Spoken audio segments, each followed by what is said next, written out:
Hey guys, what's up? Back again with another topic video for you. So if you missed my latest topic videos, it's always on the top right of the YouTube card. But today we're going to talk about something that I've been wanting to talk about for so long. And now that I feel like I have some kind of fan base, or for DBD, I feel like I could give my knowledge of what they can do to fix bad and broken perks. And when I mean by bad perks, I mean that nobody uses these. They're just trashed here.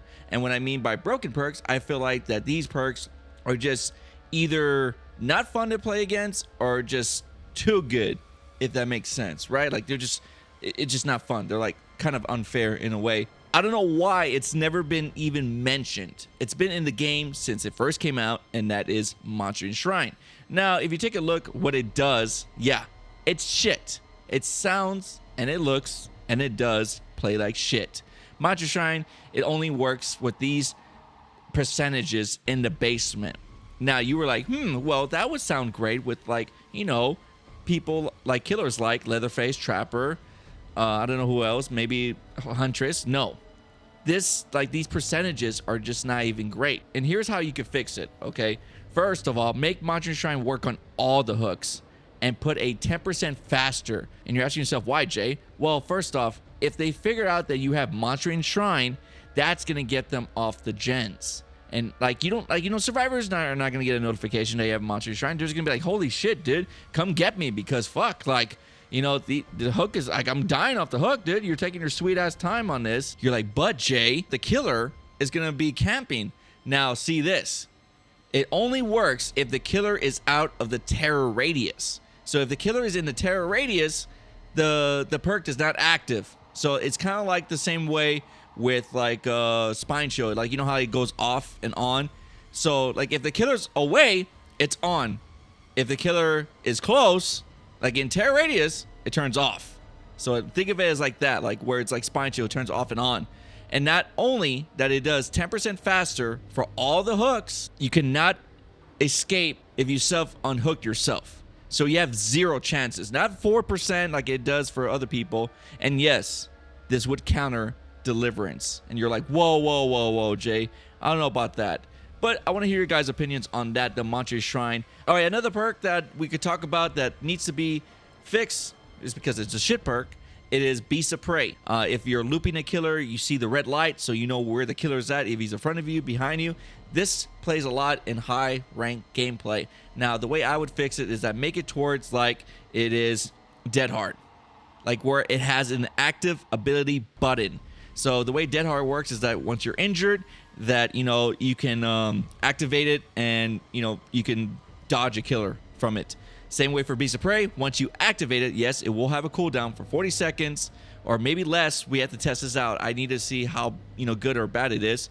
You turn off your red stain. This could be really good in high rank gameplays, and this could really work for mind games and long loops and such as like different loops. Yes, I do know that they're gonna fix the long loops, but that's why I still want this to play out. I still think that Beast of Prey should be an active ability button. Now, Dying Light is a obsession perk. Again, nobody really likes obsession perks because it basically makes you want to tunnel the survivors. They have gotten better, the devs, at not making it towards like it like, you know, it makes you want to tunnel them. So the way I would fix Dying Light is that if you hit your obsession, 10% in all actions are slowed down, meaning that chests, door, gens, yes, all that is 10% decrease. You're like, okay, what's the catch? Well, once that obsession is healed, it goes away. And then say, for instance, he's hooked the obsession. If you unhook the obsession, you become the obsession.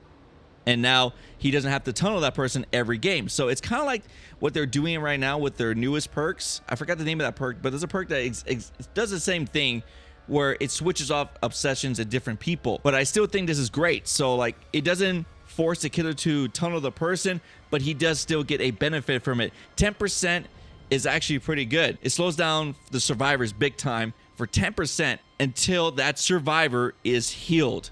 So it's actually really good. So if like you run this with Plague, holy shit, they're gonna be pissed. Like, they're gonna have to force that person to go heal, whatever. And I think this would be great. Again, it can be tested out, tweaks here and there, but I want to hear your opinions on that. Fire Up, very simple. I don't know why they're just scared to make this a great perk. it maxes up to 16% when all the gens are done, or I think when 4 gens are done, whatever. Make it to 20%. I don't know what it is with the devs, but they're always stuck at 15 and 16. Make it to 20%. It can't be that broken. If it is broken, shit, can you imagine how scary a 20% killer would be in the end for breaking pallets, vaulting and shit? That would be great. I would be terrified. Hangman's trick. Once a survivor takes down a hook, the hook comes back faster. Get rid of that. I mean, we'll obviously bring back the hook. So this is what I would do. Make it towards when a survivor take down your hook or traps, you see their aura for 6 seconds. Meaning that, you know, if a person disarms your trap, you see them for 6 seconds. If the person uses a flashlight for the hag, you see them for 6 seconds. This would be a great buff for like trapper, hag, but also it would just help out for people that, you know, just are sabotaging whatever. Same thing goes if they sabotage a trapper's trap. I think this would be great because it gives auras for 6 seconds when they are doing something else, which kind of sucks because I don't mind when people take down hooks and stuff, but you could get those annoying ass survivor friends that do that stuff. Now here we are with this perk called Noed. No one escapes death. Back then, if you guys didn't know, there was a timer to it and it was not a hex. So what I would do to fix it is don't make it to a hex. Make it to a 1-minute timer, and it does not down a survivor if you never hooked them. Meaning that you don't get punished for that. It could be worked into maybe 2 hooks. But I still feel that Noed is at a place where I just don't think it's fair. It rewards bad killers, and it shouldn't be like that. It should reward you if you have hooked the survivors. If you have hooked the survivors, fuck. All right, you got hit with Noed, you have 1 minute to do it. Because I don't like being hit with Noed when I never got hooked in the game. If it's just a bad feeling. If you want to make it for 2 minutes, fine, that's by all means. But I still think that Noed should not work unless you hooked the survivor once or twice, whatever. We can work with that. Whatever later down the line. But I still think that it should not reward bad killers. Hex Ruin. Hex Ruin is a super meta perk, probably one of the top 3 perks in the game right now for killers. I don't like the way it is because of totem placements, and it just sucks. So how do I fix this? So I would fix it kind of like the way corrupt intervention works. So if you guys don't know, the farthest 3 gens from you are not. You cannot get on them for about, I don't know what's the timer, like 2 minutes, whatever. I think that's the max, or what, I don't know what the max is. So I would do the same thing for Hex Ruin. Do not make it to a totem perk. Make it where the closest 3 gens to you are affected, meaning they have some kind of ooze sticking out, like I don't know, like blue stuff coming out of it or something. Like they're affected. The gens are affected. And the way it works is that you don't have to do those gens. You could do whatever gens you want. But coming late game, if you do not even do 1 or 2 of those gens, it can screw you over. Now, of course, I would take out the penalty for not hitting a great skill check.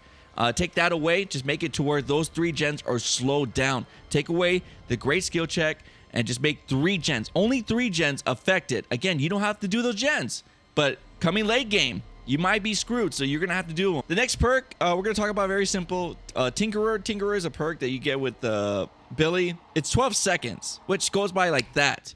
I really think 20 seconds would put a lot of scare into people playing the game. Can you imagine like a freaking Leatherface, or just like comes out of the corner and he has no terror radius? So that's 12 seconds is not enough.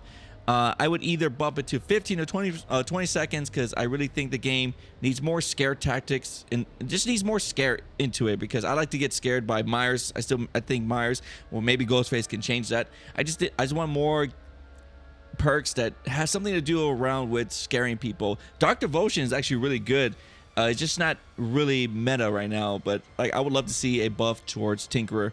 But yeah, that's it. But I do have some more other perks that could work and rework, but like they're not the main factors. Like there's a cool way that I would make Overcharge actually really good. Like it's okay, but it's not meta. And I always thought, like, wait a second, what if it worked like this, like for something like other than gens? What if it worked for like hitting a survivor or something like that? That would be pretty cool, right? Can you imagine that? But yeah, I have more stuff down the line future for this channel. But what are your guys' thoughts on my changes? Again, I would love to hear your thoughts down below. If you do want to see more videos like this, just drop a like and make sure to check out my Twitch channel. The link to that is down below. I'll catch you guys in the next video. Thanks again for watching. Make sure you guys follow my Twitch and Twitter. The link to that is down below. And don't forget to like this video since you're already here, you nerd. Smash that someone! Yeah, boy. I don't sleep 'cause when I do, all I do